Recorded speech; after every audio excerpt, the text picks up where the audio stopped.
আসসালামু আলাইকুম ওয়া রাহমাতুল্লাহ। বর্তমান সরকারের মন্ত্রী পরিষদের কিছু কিছু মন্ত্রী প্রচণ্ড রকমের ট্রলের শিকার হচ্ছেন। তারা যেখানেই যাচ্ছেন সেখানেই পাবলিক তাদেরকে ভুয়া ভুয়া বলে স্লোগান দিচ্ছে। আমরা দেখেছি স্বরাষ্ট্রমন্ত্রী সালাউদ্দিন কোনো একটি স্টেডিয়ামে খেলা দেখতে গিয়েছিলেন, সেখানে তার ছবি দেখা মাত্র স্টেডিয়ামে উপস্থিত লক্ষ লক্ষ দর্শকরা কি করেছে, ভুয়া ভুয়া স্লোগান দিচ্ছে।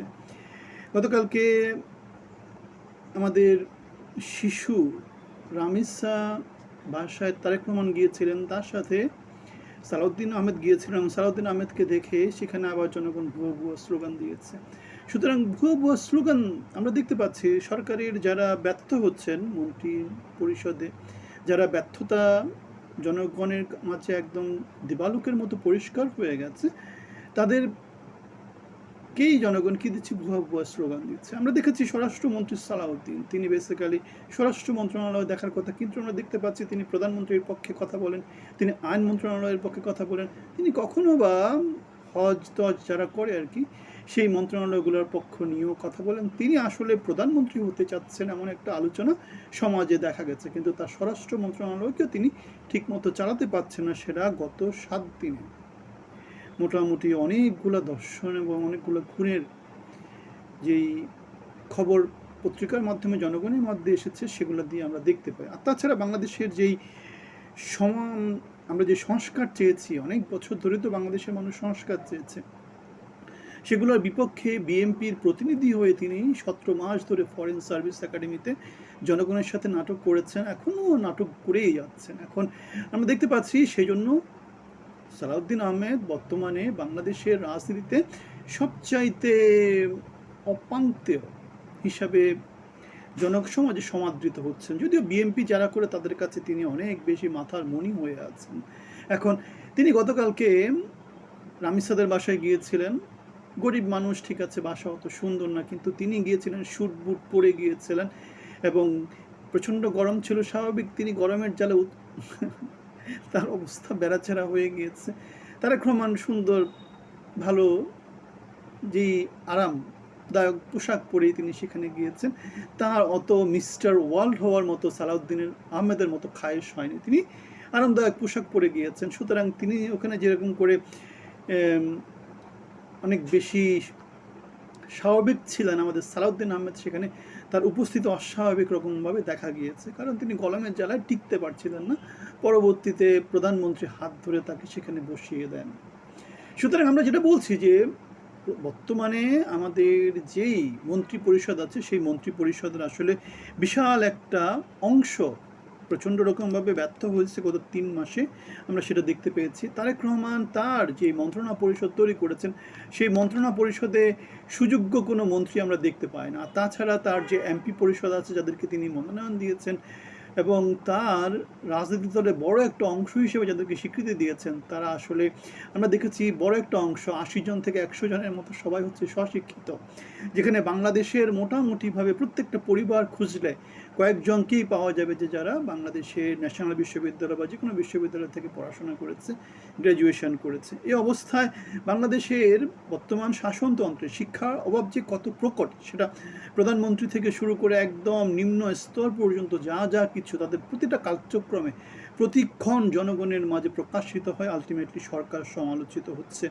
একটা খবর আমরা মোটামুটি সবাই জানি যে বাংলাদেশের বর্তমানে মন্ত্রণা পরিষদে যারা আছেন তাদের বেতন 1 লাখ, 1,05,000, 1,15,000, 90,000, 50,000, যারা সংসদ সদস্য তাদের বেতন 55,000। তো এটা এই যদি বেতনের পরিমাণ হয়, তার মানে হচ্ছে বছরে মোটামুটি 6 লাখ টাকা, বছরে মোটামুটি 12 লাখ টাকা, 5 বছরে 60 লাখ টাকা, 5 বছরে 30 লাখ টাকা, এটাই হচ্ছে বেতন। কিন্তু এমন অনেক সংসদীয় আসন আছে যেখানে হয়তো তারা 10 কোটি, 20 কোটি, 100 কোটি খরচ করে মন্ত্রণালয় মানে তারা মনোনয়ন নিয়েছে, তারা নির্বাচন করেছে, জনগণের মাঝে তারা সংসদ সদস্য হয়ে তারা সংসদে রিপ্রেজেন্টেশন করছে। সুতরাং আমরা দেখতে পাচ্ছি কোনো রকমের নির্দ্বিধায় বলা যায় যে যারা বাংলাদেশের সংসদ সদস্য হয়েছে তাদের বড় একটা অংশ অসাধু উপায়ে টাকা পয়সা অর্জন করেছে। শিক্ষাগত যোগ্যতার সাথে তাদের আয় উপার্জনের সামঞ্জস্য নাই, তারা নির্বাচন করেছে অসামঞ্জস্য উপায়, তারা চাঁদাবাজি করে, চোরাচালানি করে, লোকজনকে নানা রকমভাবে ভয় তয় দেখিয়ে, মামলাবাজি করে কি করেছে, তারা টাকা পয়সা উপার্জন করেছে এবং সেই টাকা পয়সার কিছু একটা অংশ তারা নির্বাচনে ব্যয় করেছে এবং সেই ক্ষমতাকে তারা আবার ইউজ করে কোটি কোটি টাকা তারা ইনকাম করেছে। এবং নির্দ্বিধায় বলা যায় যে এই 300, 350, 400 লোকজনের বড় একটা অংশই হচ্ছে অসাধু। আমাদের এনবিআর এর চেয়ারম্যান ছিলেন একেবারে সরকারের সময় বদিউর রহমান, তিনি একটা কথা বলেছেন যে সাইফুর রহমান বিএনপির অর্থমন্ত্রী ছিলেন, তার চোরা এফডিআর ছিল। একই রকম করে মওদুদ আহমেদ বিএনপির অনেক বছরের আইনমন্ত্রী ছিলেন, তিনিও চোরা অনেক এফডিআর ছিল। এমনকি মানে তিনি সবার নামই মোটামুটি বলেছেন। সুতরাং আমরা যে কথাটা বলছি সেটা হচ্ছে কি, চোরদের নিয়ে বাংলাদেশের শাসনতন্ত্র।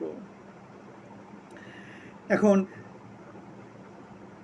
বেতন কাঠামো যদি ভালো করা না হয়, চোরদেরকে যদি মনোনয়ন দিয়ে চুরির সংস্কৃতি চালু করা হয়, সিস্টেম যদি ডেভেলপ না হয়, সেখানে হিল্লি দিল্লি হওয়ার তো কোনো সম্ভাবনা নেই, সুইজারল্যান্ড ব্যাংকক হওয়ারও সম্ভাবনা নেই, সেখানে চোরতন্ত্রই থাকবে। সুতরাং সেজন্যই বলছি যে সিস্টেমটা তৈরি করতে হবে। বসুন্ধরা বড় মাফিয়া, ঠিক আছে, বাংলাদেশের এত বড় মাফিয়া আর নাই, সিস্টেমের মধ্য দিয়ে সে বড় হয়েছে। অ্যাসালাম ব্যাংক লুট করেছে, সিস্টেমের মধ্য দিয়ে লুট করেছে, কিন্তু অ্যাসালামের আবার কর্মচারী বাংলাদেশের বর্তমানে রাষ্ট্রপতি, অ্যাসালামের কর্মচারী বর্তমানে বাংলাদেশের স্বরাষ্ট্রমন্ত্রী, অ্যাসালাম আমাদের গতকালের প্রধানমন্ত্রী শেখ হাসিনার সাথে ডাইরেক্ট অ্যাক্সেস ছিল। অ্যাসালাম এবং সামিট গ্রুপ, এদের সাথে তারা ব্যবসায়িক পার্টনার ছিল।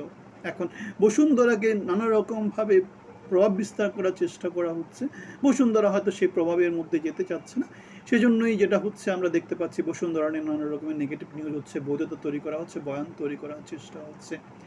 তো আমরা যে কথাটা বলছি সেটা হচ্ছে চোরদের রাজ্যে জনগণের ট্যাক্সের টাকা তছরূপ করে সমন্বিতভাবে বাংলাদেশের মন্ত্রণা পরিষদ, এমপি পরিষদ অথবা আমাদের যারা চেয়ারম্যান আছে, আমাদের যারা প্রতিমন্ত্রী, উপমন্ত্রী, সংসদ সদস্য আছেন, সবাই মিলে আসলে দেশকে লুটে পুটে খাচ্ছে, একটা বিচারহীনতার সংস্কৃতি তারা তৈরি করছে। এখন সালাউদ্দিন আহমেদকে দেখে ভুয়া ভুয়া করে জনগণ তার অসন্তোষ প্রকাশ করছে এবং জনগণের এই অসন্তোষটা কঠিন হাতে দমন করতে হবে, নয়তো তাদেরকে যেটা করতে হবে, তাদেরকে সুশাসনের ভেতরে নিয়ে আসতে হবে, তাদেরকে স্যাটিসফাই করতে হবে, তাদেরকে স্বপ্ন দেখাতে হবে এবং স্বপ্ন বাস্তবায়নের পথটা দেখাতে হবে, তাদেরকে একটা এথিক্যাল স্ট্যান্ডার্ডের ভিতর দিয়ে এগিয়ে যাওয়ার চেষ্টা করতে হবে, সিস্টেমের মধ্য দিয়ে এগিয়ে যাওয়ার ব্যবস্থা করে দিতে হবে।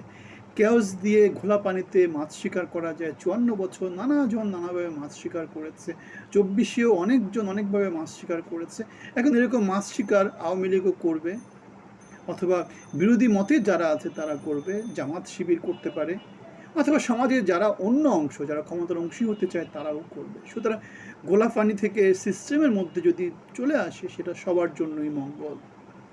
যদি না আসে, উন্নয়ন বিভ্রম হবে, মুচলেখা দিয়ে পালিয়ে যেতে হবে, প্লেনে উঠে দুপুরের খাবার না খেয়ে চলে যেতে হবে, এই সংস্কৃতিগুলাই চালু থাকবে। আমরা চাই বাংলাদেশ গঠনমূলক পথে এগিয়ে যাক, বাংলাদেশের সরকার, বাংলাদেশের জনগণ বাংলাদেশের হয়ে কথা বলুক এবং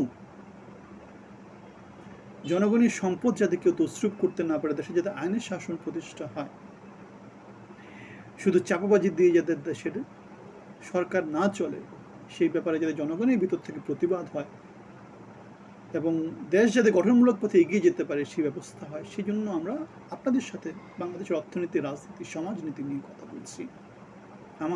আমাদের সবার হয়ে কথা বলছি। আমাদের সাথে কোনো ব্যাপারে দ্বিমত পোষণ করলে সেটা আমাদেরকে জানাতে পারেন। ভালো থাকবেন। আপনাদের সবার জন্য অনেক অনেক শুভকামনা। আসসালামু আলাইকুম ওয়া রাহমাতুল্লাহি ওয়া বারাকাতুহু।